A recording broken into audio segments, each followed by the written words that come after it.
This is the GY6 4-stroke. GY6s are commonly used in ATVs, dune buggies, scooters, and go-karts.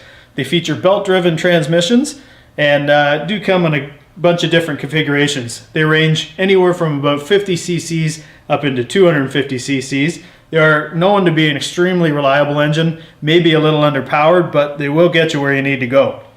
As I mentioned, different configurations.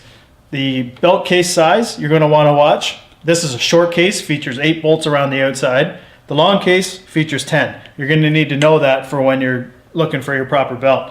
Also, other things you're going to need to watch for, the configuration on the back here. This shaft, there's a bunch of different designs for here. Your sprocket may run right off of here. This may feed a shifted transmission for ATVs.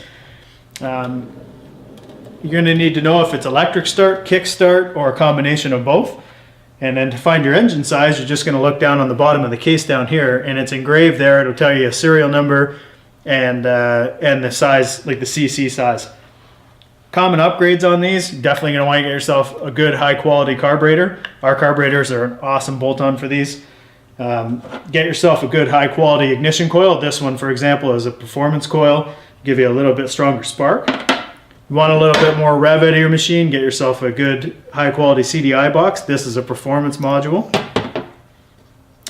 Starter solenoids. These are common on regardless of any type of machine. Get yourself a good high quality one like ours. These will definitely improve your ride. If you're having stator problems, check out our stator selection. We offer great high quality replacement stators. We also offer high quality replacement drive belts and clutch assemblies.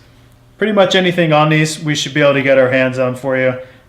All in all, these are a decent power plant. They will get you where you need to go, but as I mentioned, they may be a little bit underpowered.